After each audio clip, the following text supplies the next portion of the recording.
You're listening to the Real Life, Real Hope podcast, brought to you by CHR. Hi, everyone. I'm Maureen McGuire, Senior Vice President of Advancement at CHR, and welcome back to the Real Life, Real Hope podcast. Today, we're joined by Megan McGregor and Lisa Hardcastle from CHR's Mental Health First Aid Program. Welcome, Meg and Lisa. Thank you. Thanks for having us. Let's start with each of you, just telling us a little bit about yourselves and your role with Mental Health First Aid. Sure. So I'm Meg McGregor. I am the Mental Health First Aid Trainer for CHR, and I have almost a decade's experience in suicide prevention, which kind of led into this work. I'm Lisa Hardcastle. I'm the Senior Project Director here at CHR. Been with the agency for about 23 years, and I'm a co-instructor with Meg. The Mental Health First Aid Program came through a grant of ours, so I had the opportunity to become an instructor and to co-train with Meg. Fantastic. So I guess let's start from the beginning. What is Mental Health First Aid and what was it designed to do? So Mental Health First Aid is a skills-based course which trains participants how to recognize signs and symptoms of mental health challenges and substance use issues. It's supposed to be a really easy top-level course for anybody to get involved and just learn more about mental health, help-seeking behaviors, and really reducing stigma. So really reducing stigma is a big part of Absolutely. We're really trying to normalize the conversations around mental health, help-seeking behaviors, and other issues such as suicide and substance use. Well, since we love acronyms, CHR, Community Health Resources, can you tell us about the acronym, which is ALGEE, ALGE, approach to mental health first aid? Sure. So ALGE is our Mental Health First Aid Action Plan. And the A stands for three kind of things: assess, approach, and assist. So we're always going to be assessing the situation. This really helps to guide the mental health first aider on how they're going to respond. So when they are assessing a situation, when they're going to help someone, they're going to determine very first thing safety, and is this a crisis situation or is it a non-crisis situation? So if it's a crisis situation, we're probably going to be responding in a way that gets help to the person right away, maybe calling 911 or getting some other assistance. But if it's a non-crisis situation, then they can use this it's a non-linear plan, and they would start with, if it's appropriate to the situation, with the L. And the L is listening non-judgmentally. Mm-hmm. Really just having an opportunity to hear what the person has to say, and so they are feeling heard and validated. They can move to the G, which is to give information and reassurance. So it's an opportunity to provide somebody with some comfort and some information. They can move into that next, the E, which is to encourage professional help. So that could be a host of things. It could be doctors, it could be social workers, counselors, certified peer specialists. Mm-hmm. So giving people options about what professional help might be that could be helpful to their particular situation. And that second E is to encourage appropriate self-help. So sometimes the best thing would be to find some natural supports, to have friends or family. It could mean doing a self-help group. It could mean doing exercise or yoga, whatever really is a good fit for that individual and that person. So it really just our action plan to sort of guide the process and help the mental health first aider to figure out what's the best fit for this person and how can I help and support them in the best way for them. And so really, when you talk about the mental health first aider, that's someone who's received this training. Mm-hmm. The training is for, anyone. You don't have to be in the field of behavioral health care, just so you as an individual are prepared to talk to someone in your life who may be having a hard time. Absolutely. Anyone can do the mental health first aid training.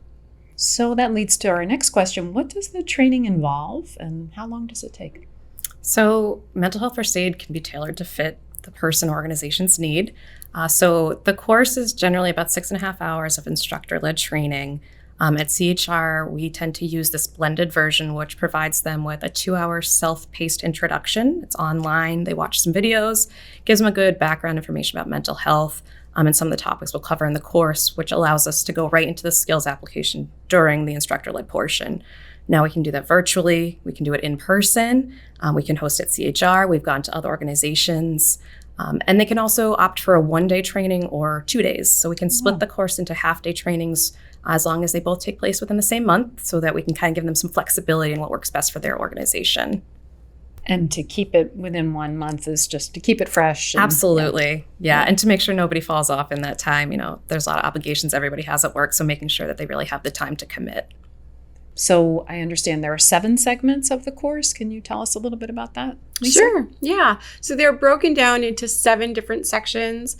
It starts off with just a welcome and an overview of the course to just have a sense of sort of what the person is going to be going through in the training during that day. And then our second section is a recap of the self-paced part of the course.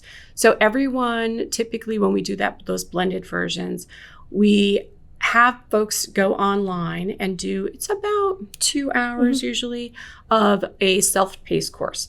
So this is giving them some foundation and they're coming in with that information. So that second section is just a recap of what they did during that online training.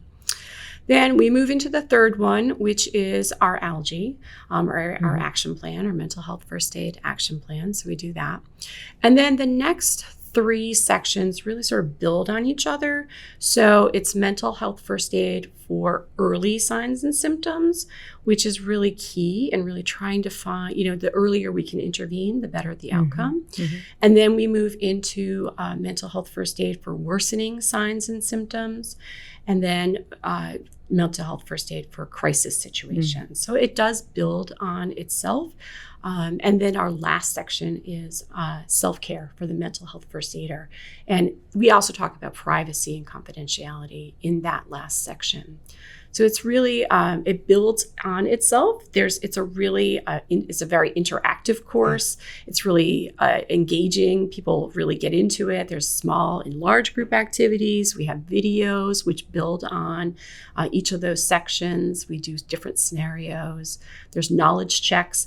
So it's a very interesting, active, engaging course for people.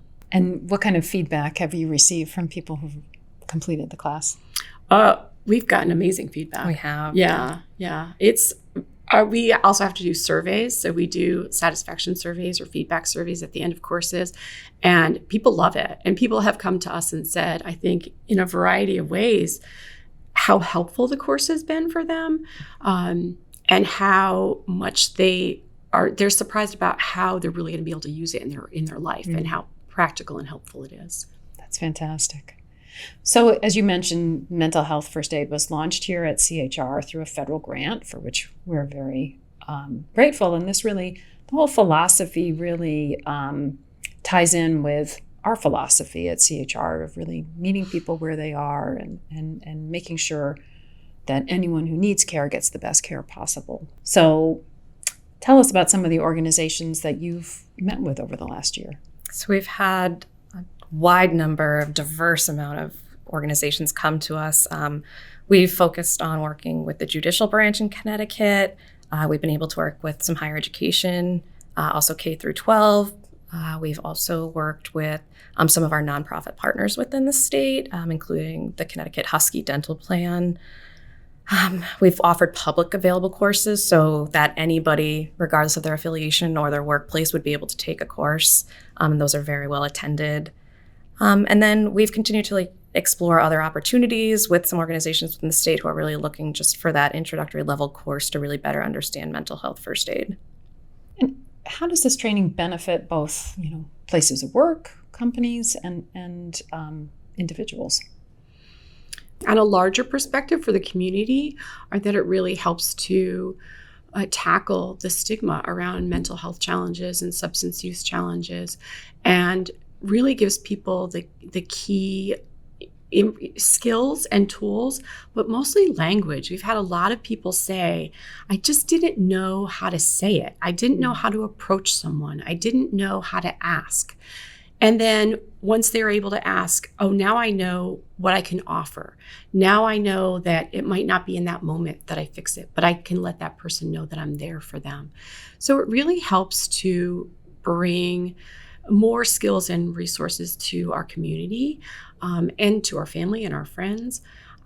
So I think I'm feeling like that's really the biggest feedback that we've gotten, is that people feel like they know what they could say or how they could say it and how to help someone, and they feel like they're better equipped to do that. I think because we focus so much on dispelling myths and stigma, we're able to kind of alleviate the fear of getting involved, of all the what ifs. Right. So we're able to kind of address that head on and say, this is the most likely situation you'll run into, or this is the most likely outcome of these situations. And I think that helps people feel more confident to get involved. Mm-hmm. Yeah, I know kind of pre-pandemic, we used to say, was it 1 in 5 or 1 in 4 Americans would experience a behavior? I guess I've seen both. I think it's at least 1 in 5. The statistics have changed. So mental health first aid teaches that it's 1 in 5 adults will likely experience a mental health challenge within their life. Lifetime. Yeah. Now, yes, with the pandemic, we saw mental health take kind of the forefront because everybody was experiencing this pandemic in a different way, and it was affecting everyone's daily life. So I think that really did give us a nice stage to roll this program out and support people in working through some of those issues and being that support service for others around them. And I'm guessing as you've done these trainings, you've probably not run into anyone who says, I've never met anyone who's needed. I've never been in a situation like that. No, not yet. No, I don't foresee that being the case. No. Not if you're interacting in the human race, you're going to interact with someone who's having a problem. So this is a great way to give people the tools they need to start the conversation. So what do you say to someone who thinks the course might be too heavy or too sad or too time-consuming? Give it a chance. Because we're able to offer it in the different formats, we can, again, kind of accommodate what their needs would be, maybe their attention span, their learning abilities. But we also make sure that the course is, again, interactive, so you have the chance to get up and move a little bit. We highly encourage people to come dressed casually. The more comfortable they feel, the more comfortable they are talking about some of these heavier topics. And while we do address some heavy topics, such as substance use and suicide, we make sure that we're providing, again, that correct factual information that helps dispel the myths and rumors. And it really is supposed to be a first aid course. We're not teaching you how to diagnose or treat. You don't get any fancy letters after your last name. We're really giving them just those first line information of how to recognize something and what to do from there. So I think there's normal fear that comes into talking about mental health, but I think having trainers like Lisa who are very natural with the material and able to put people at ease, we do laugh during the course. We have some fun times with it, but we're also very attentive to our learners' needs. And if somebody is having a more difficult time with some of the material, we're able to kind of meet with them one-on-one and make sure that they're learning the information appropriately, but also protecting themselves and their emotions as they go through it. Yeah, that's one of the reasons why we actually co-train, is that if whoever is training at the time, if someone is having a reaction or struggling, they can go to the other trainers, so we can bring people out into the hallway and provide support. And even when we're doing virtual trainings, we have a virtual hallway. People can message whoever is not actually teaching at the time, and we can go and provide support there. And we do, it's really tailored to adults. We do challenge by choice. We don't want to put anybody on the spot. We want people to feel comfortable. And I think people really do enjoy it. Absolutely. Mm-hmm. And I think that challenge by choice is key. You don't have to participate in different activities if you don't feel comfortable. And I think the participants who choose not to participate actually learn a lot just by watching their peers around them participating in those activities. So again, we are able to kind of meet them at their personal comfort level and their learning style.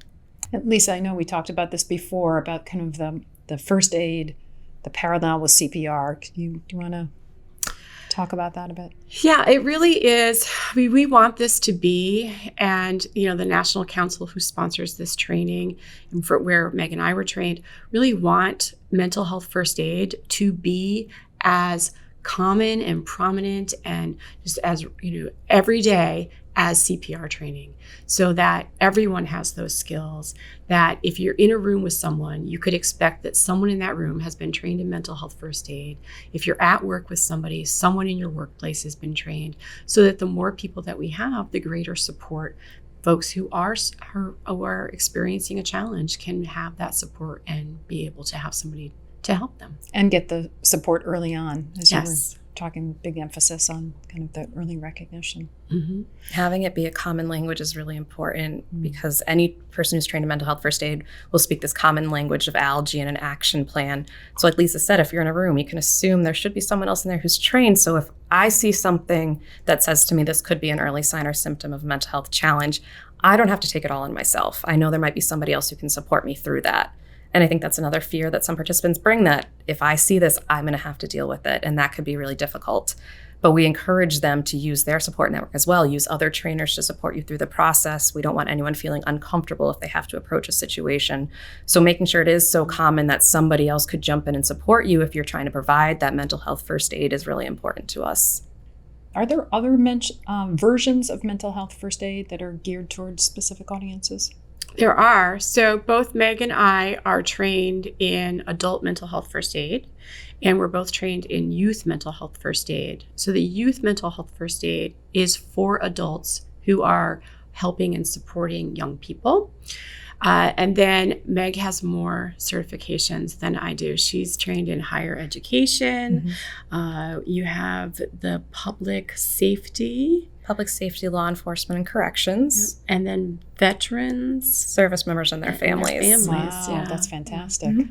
We're thinking about doing teen mental health. Teen mental health is different than youth. We haven't quite gotten there. That's where you're actually training teenagers to Wow. support their peers, and you train adults along with them. Typically in school settings, it's usually done so that there are adults that are trained that the peers can go to, and so they can actually provide training, or support to their peers, which is typically, teens talk to other teens. So Right. we haven't done that yet, but that's perhaps on the horizon. So. Sounds great. So how can people learn more about mental health first aid? So they can visit CHR's website. We have a webpage up there that gives them some information on mental health first aid, the options that we provide, and how to contact us if they're interested in bringing this training to their organization. Fantastic. Any final words of encouragement for anyone out there thinking about doing this? Definitely just try it. I think we really enjoyed the train. We love to train. Absolutely. So we have a lot of fun doing it, and we have a great time. But really, everyone that has taken the training has been so glad that they did for so many different reasons. So really, just give it a try. It just has so much applicability in everyone's life. It's not just for your workplace. It's for your circle of friends. It's for your family. So like we said, likelihood is you're going to meet somebody at some point who is having a challenge with mental health or substance use. And again, I think it makes people more confident if they know what they could do or they know how to connect to professionals. So it can really just put you at ease in your day-to-day life as well. Fantastic. Thank you so much. Thank you for all the work you're doing. Thank you. Well, thank you. This podcast is brought to you proudly by CHR, where real life meets real hope. Visit chrhealth.org to explore resources and services. Be sure to like and subscribe wherever you get your podcasts. Please rate and review and join the conversation on social media.